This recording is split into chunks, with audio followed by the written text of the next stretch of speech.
Welcome to another Globetrotting with Gillespie, me, Dana Gillespie. We're on my sofa, as usual. We haven't been able to globetrot too far. So instead, I've got some guys come in to visit me who are not from London originally, but we all have one thing in common, which is our love of music. And of course, as we all should know, music transcends everything. So here I am, sitting next to the Cinelli Brothers. So this is Alessandro. Hello. And this is Marco, yes? Yes, it is. Tell me what you play, what instrument you play. I play guitar, piano, and a bit of organ. And you sing? And I sing. And you sing, okay. Well, of course, ladies and gentlemen, and all of you others in between, I know Alessandro very well because he also plays sometimes in the London Blues Band when our lovely Evan Jenkins isn't free. Alessandro has stepped in and saved the day.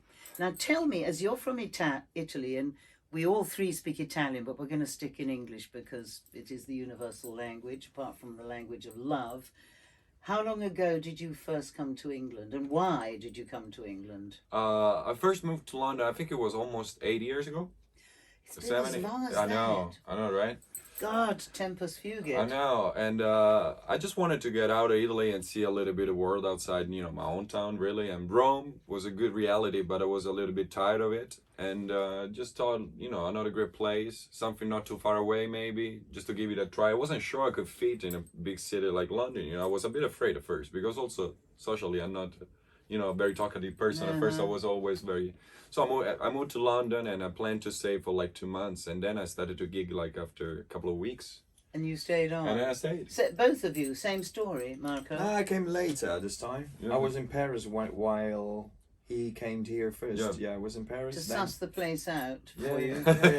Yeah, he did all the job for me. You see, I think that's quite brave of you two to actually leave your home country and come to another country, especially London, which has such a great groove, and it is bursting full of musicians, lots of them good, a few bad, but good mostly. And in fact, I think it's one of the most eclectic, fabulous cities to be in for music, and yet you two were brave or stupid enough to come here and think, hey, we're going to come and crack England. Yeah. So how long before you felt integrated? You know what? I felt at home quite straight away, to be honest. I really liked London immediately. Yeah. The fact that I could go around and meet people every night, a jam session, I would go like 2 or 3 jam sessions every day. Yeah. Just meeting people and play drums, and just get to talk. I loved it. I loved the vibe. I loved it. But even finding somewhere to live, this is not an easy city to sort of just arrive and... You didn't come with your drum kit on your shoulders, did you? I did have my cymbals with me. Oh, you brought your cymbals. Well, that's what musicians always travel with, is their cymbals, because it's the most important. I had a very heavy suitcase, no wheels, broken, God. Oh man.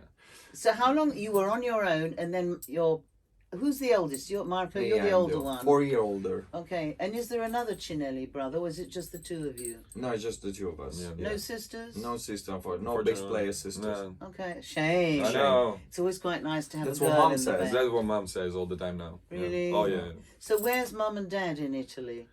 Which part of Italy? South of Rome, a city actually called Latina. Oh, okay. Yeah. Don't know it very well. You might know Sabaudia for the sea, San Felice Riceo, the mountain on the sea. Excuse my ignorance. I know Italy, but I know North Italy very well, around Ticino and Milano, and as far as Venice. Yeah. I've been to Rome a few times, but not so often. But I have to take my hat off to you if I was wearing one. The fact that you made it out of Italy to come here, because the one thing I noticed, and let's face it, the blues scene is very small, so we've got all our blues magazines like Blues Matters or whatever. Right. Within a short time, the name Cinelli Brothers kept appearing at gigs, at festivals. Now, I know how difficult it is to get on festivals and things. You guys managed to crack it quite easily. How?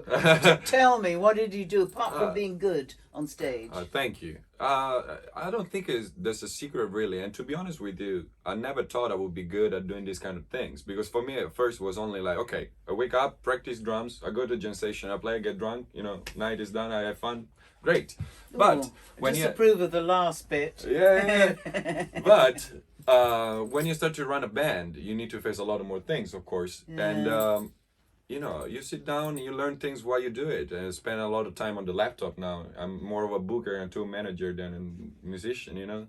But just for yourselves, you don't book. I don't do for other people. No, I wouldn't dare. It's enough work. It's enough with your work, own but thing. also like if something goes wrong in my band, it's my responsibility. I can handle that. If I do something for someone else, sorry, it would be very different. Marco, who writes the songs in the Chinellis? The both of us. Okay. Who does words? mostly. Who does music? Just the both of us. And me, it depends. I can come up with an idea of lyrics, and then we develop a music. Music is me, chords-wise, Yeah, yeah. Okay, so what prompts you to suddenly write a song? You fall in love, or she's broken your heart, or is there do you write songs through life experiences, or? I write songs in any way. Okay, because I know that your latest single is something to do with a married woman. Yes. Who was the one involved? Tell me, dimmi la verità. Which Tell me one the was truth. Which one? Yeah. Or both. Yeah. No, more. Ah. I don't know. It's married woman came out of this hook I had. Married woman. I already had the hook in my So you mind. didn't have you had the hook, but you didn't have the woman. Or would that be? I no longer had a woman, maybe. Yeah. Yeah. Well, sometimes it's easy with married women because you don't have to really be too committed. Did I say that? Whoops, I'm sorry. It came Sometimes out. it's easy. Some other times it's worse. I never wanted to get married. You guys are not married? No. Okay. I think musicians should really be married to the music. That has to be number one. I know married musicians, but I know what guys are like on the road too. And, I never wanted to marry a musician. Right. I might have slept with a few. Let's face it, it's all in the book. Where's the book? Right. Yeah. Where is it? Yeah, you see, I don't normally plug this, but this is the memoirs. And this is your copy, isn't it? Or is it? No, It's not not mine. mine. Okay, it's just some sitting over there. Okay. But you can buy it right away.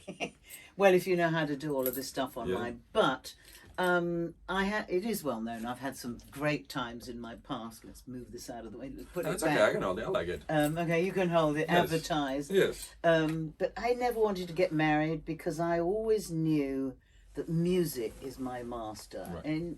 and so anyone else is going to be second fiddle, and that didn't seem to sort of work with me. So now, I was wondering. So we're sitting here, us musicians. Yes. And in Globetrotting, I always like to finish Globetrotting with a little bit of a song. I know this is not prepared. Right. Can I be totally embarrassing and say, should we do a blues together? Of course I can. Sure. Sure. I get myself prepared. No, I've got my six string here, Ooh. which I don't play anymore really. I used to. It's a lovely six string. It's a little bit dusty up here. I don't know if you can see, it's got written in abalone Dana, because, it's somewhere written in here. What date is in there?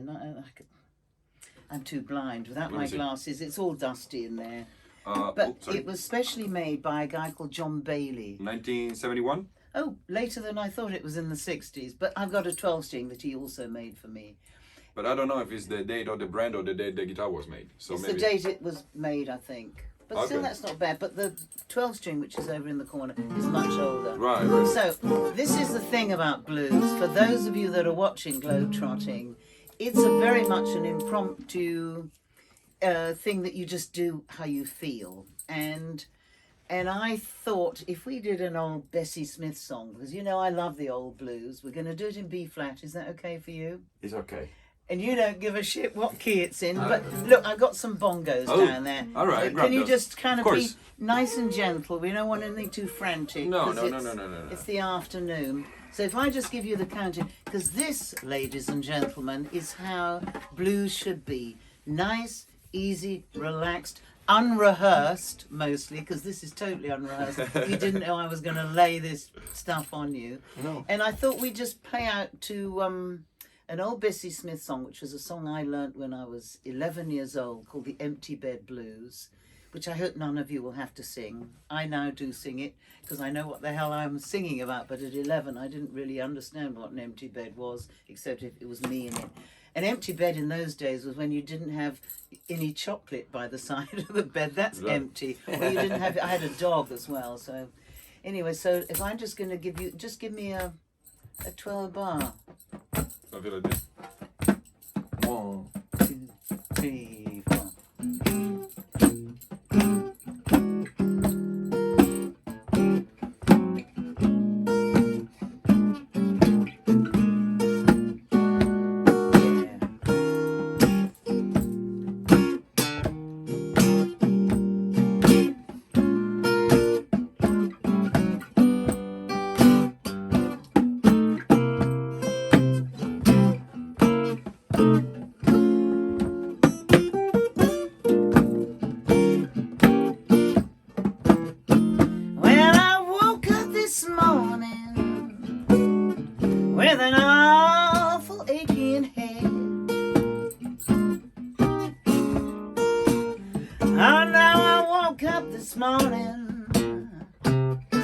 with an awful aching head. 'Cause my man just left me with a room and an empty bed. Now he was a deep sea diver. Oh, he could hold his breath for long. Now he's a deep sea diver. He could hold his breath for long. But when he got down to the bottom, ooh, well, that man could do no wrong. There's one other thing he used to do. He used to cook up my cabbage. Oh, and he'd make it nice and hot. Yeah.